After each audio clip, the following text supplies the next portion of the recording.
छावा म्हणजेच छत्रपती शंभूराजे यांचा बुधभूषण हा ग्रंथ जास्तीत जास्त लोकांपर्यंत लोकांना समजणाऱ्या त्यांच्या स्थानिक भाषेमध्ये मराठी भाषेमध्ये भाषांतरित करून अवघड संस्कृत सोपं करणाऱ्या तुकोबा स्पीक्सच्या शंभू वर्मनकृत बुधभूषणच्या पॉडकास्ट नंबर 35 मध्ये मी आपल्या सर्वांचं स्वागत करतो.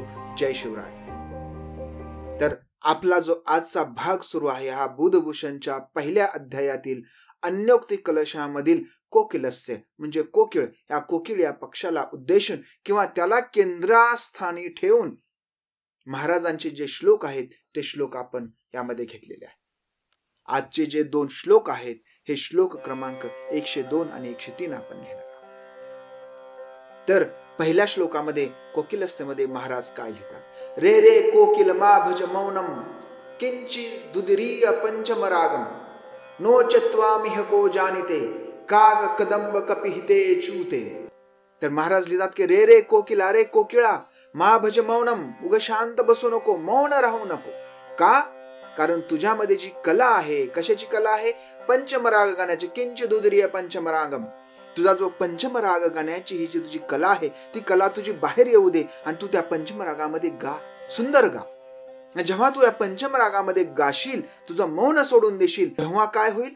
नो चत्वामिह को जानिते. आणि मग या सगळ्या लोकांना कळेल. काय कळेल? काक कदंब पिहिते चूते. म्हणजे ह्या ज्या अम्रवृक्षामध्ये, या कदंब वृक्षामध्ये हे जे कावळे बसलेले आहेत आणि त्यामध्ये काही कोकिळा आहेत. कावळे आणि कोकिळामधला फरक समाजाला माहित नाही, लोकांना माहिती नाही. मग जेव्हा तू पंचम रागामध्ये गाशील तेव्हाच लोकांच्या लक्षात येईल की ह्याच्यातले कावळे कोणते आहेत आणि कोकिळा कोणते. तुझ्यामध्ये कला आहे, तुझ्यामध्ये कौशल्य आहे. हे कौशल्य तू काय कर? जगाला दाखव. आणि जोपर्यंत हे कौशल्य तू दाखवणार नाहीस तोपर्यंत तुझं कौशल्य, तुझं मोठेपण कोणालाही समजणार नाही. त्यामुळे तू गा आणि जेव्हा तू गाशील तेव्हा आपोआपच सगळ्यांना समजेल की ही कोकिळा आहे आणि हे कावळे आहेत. कारण दोघांचा रंग काळाच आहे. केवळ दृष्टीनं पाहून, केवळ नजरेनं बघून दोघातला फरक लक्षात येत नाही. अन्योक्ती कलशामधला याचा अर्थ अतिशय सुंदर आहे आणि सोपा पण आहे. महाराज सांगतात की तुमच्यामध्ये कला आहे, तुमच्यामध्ये कौशल्य आहे जे तुम्ही तुमच्या कष्टानं अर्जित केले. युद्धाची कला असेल, गायन कला असेल, लेखन कला असेल, साहित्य कला, कुठलीही कला असेल, कुठलाही गुण असेल तुमच्यामध्ये जो चांगला आहे. आणि मग जोपर्यंत तुमच्या गुणाचं प्रदर्शन होणार नाही तोपर्यंत तुम्हाला त्याचं कौतुक, त्याचं जे काही श्रेय आहे ते मिळणार नाही. आपल्या ग्रामीण भागामध्ये म्हणतात की चमत्कारालाच नमस्कार असतो. तुमच्यामध्ये कितीही कौशल्य आहे, जर ते कौशल्य लोकांना माहीतच नसेल, लोकांपर्यंत ते पोहोचलंच नाही, तर लोक तुमचं तरी काय कौतुक करतील आणि लोकांचा तर त्यामध्ये काय दोष आहे? त्यामुळे हे कोकिळे तू गा, तुझं कौशल्य दाखव. ज्ञानी माणसांनी सुद्धा समाजात वावरताना आपल्या ज्ञानाचं प्रदर्शन जरी नाही केलं तरी आपलं ज्ञान हे आहे हे समाजापुढे आणलं पाहिजे. आणि जर समाजापुढे आणलं तरच आपल्या त्या ज्ञानाचीही कदर होणार आहे, कौतुक होणार आहे आणि आपल्याला अजून ज्ञानप्राप्तीसाठी प्रोत्साहन मिळणार आहे. नाहीतर आपली गणना ही जसं कोकिळा कावळा एकच अक्षी त्या पद्धतीनं होऊ शकते. आजच्या या खुल्या मार्केटिंगच्या जगामध्ये, ओपन मार्केटमध्ये तर असं आहे की जाहिरात करणं ही एक कलाच झालेली आहे. 12 विद्या 64 कलाचा अधिष्ठाता गणेश आहे असं म्हणतात. आणि ती 65वी कला म्हणजे जाहिरात कला ही पौराणिक नाही तर आत्ताच्या काळानुरूप पुढे आलेली ही कला आहे. त्यामुळे तुम्हाला जर आजच्या समाजामध्ये, जगामध्ये मान सन्मानानं जगायचं असेल तर तुम्हाला तुमच्या स्वतःची सुद्धा जाहिरात करता आली पाहिजे. अन्यथा आपला वापर दुसरे करतील आणि आपलं जे कौशल्य आहे हे कौशल्य तसंच दडून राहील. त्यामुळे महाराजांनी हे जे सांगितलेलं आहे हे आजच्या काळाशी सुद्धा किती सुसंगत आहे.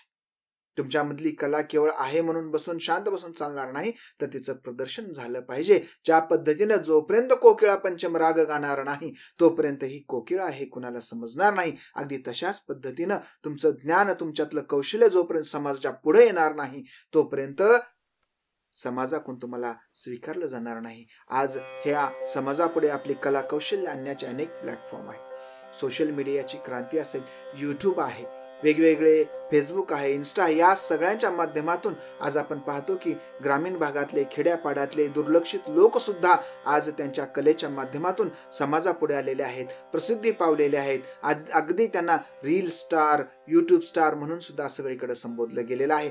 हे जे काय आहे त्यांचं कौशल्य, हे कौशल्य त्यांनी दाखवलं आणि त्यांना संधी मिळाली. महाराज म्हणतात त्या पद्धतीनं केवळ शांत न राहता त्यांनी समाजापुढे आले. अगदी तशाच पद्धतीनं आपणही केलं पाहिजे. आणि आपला हा जो तुकोबा स्पीक्सचा उपक्रम आहे, हा उपक्रम सुद्धा महाराजांच्या या संदेशाप्रमाणेच आहे की आपण जे आपलं ज्ञान आहे, आपण जो अभ्यास केलेला आहे, हा अभ्यास जोपर्यंत समाजापुढे जाणार नाही तोपर्यंत समाजाला माहिती होणार नाही आणि त्याला स्वीकार्यताही प्राप्त होणार नाही. तर यानंतरचा दुसरा श्लोक महाराजांचा कोकिळेला उद्देशूनच आहे. त्यामध्ये महाराज काय लिहितात पाहूया. तर दुसरा श्लोक असा आहे, काके सह विरुद्धस्य कोकिलस्य कलागिरः खलंगेपि नैष्ठुर्यं कल्याण प्रकृतेः कुतः. काके हे सह विरुद्धस्य कोकिलस्य. काक म्हणजे कावळा, कावळ्याच्या विरुद्ध कोकिळा. दिसायला दोन्ही काळे आहेत, रंग दोघांचाही सारखाच आहे. प्रथम दर्शनी तर कळणारच नाही की कोकिळा कोण आणि कावळा. पण काय झालं, कोकिळीची कला, गिरह म्हणजे कोकिळीची कला कमी झाली. कशामुळं? कावळ्यासोबत सतत राहण्यामुळं काय झालं, कोकिळीची कला ही घसरली, कमी झाली. असं का झालं तर महाराज पुढे सांगतात की खलसंगेपि नैष्ठुर्यं कल्याण प्रकृतेः कुतः. खल व्यक्तीच्या, वाईट प्रवृत्तीच्या व्यक्तीच्या सोबत राहिल्यानंतर जो माणूस त्यांच्या सोबत राहतो तो आपोआपच तसा होऊन जातो, निष्ठुर होऊन जातो. त्याच्यातली जी कल्याण करण्याची, समाजाच्या हिताची जी प्रवृत्ती आहे, ही कल्याण प्रकृती हे जे आहे ती कुठं, त्याच्याकडे कल्याण प्रकृती नसल्यामुळं ही कल्याण प्रकृती, लोकांचं कल्याण करण्याची ही जी त्याची प्रवृत्ती आहे, ही प्रवृत्ती काय होते, नष्ट होते. आणि म्हणून ही जी कल्याण प्रकृती आहे, ही जी प्रवृत्ती आहे, ही प्रवृत्ती वाईटांसोबत राहून नष्ट झाली. त्याच पद्धतीनं कोकिळा सुद्धा कावळ्यासोबत राहून काय झाली, तिची जी कला आहे ती कला काय झाली, घसरली, कमी झाली. त्यामुळे महाराज म्हणतात त्याप्रमाणे नेहमी चांगल्या लोकांची संगती केली पाहिजे. आपल्यापेक्षा ज्ञानानं, बुद्धीनं, समजेनं जे लोक जास्त प्रभावी आहेत अशाच लोकांची आपण संगती केली पाहिजे. तरच आपला काय होईल, विकास होईल, आपली प्रगती होईल. अन्यथा आपली प्रगती होणार नाही आणि आपणही काय होऊ, वाईटासोबत राहून वाईटच बनून जाऊ. अशा पद्धतीनं महाराज सुसंगती सदा घडू म्हटल्याप्रमाणे चांगल्या लोकांची संगत आपल्याला सातत्यानं प्राप्त झाली पाहिजे. किंबहुना आपल्या मेहनतीनं, आपल्या कष्टानं आपण ती काय केली पाहिजे, प्राप्त केली पाहिजे. असं महाराज या त्यांच्या श्लोकातून आपल्याला सांगताना दिसून येतात.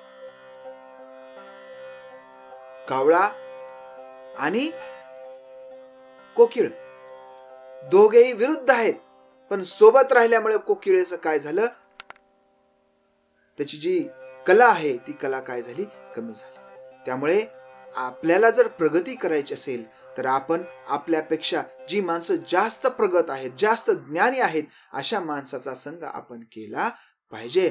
असं महाराज या त्यांच्या श्लोकातून आपल्याला सांगताना दिसून येतात.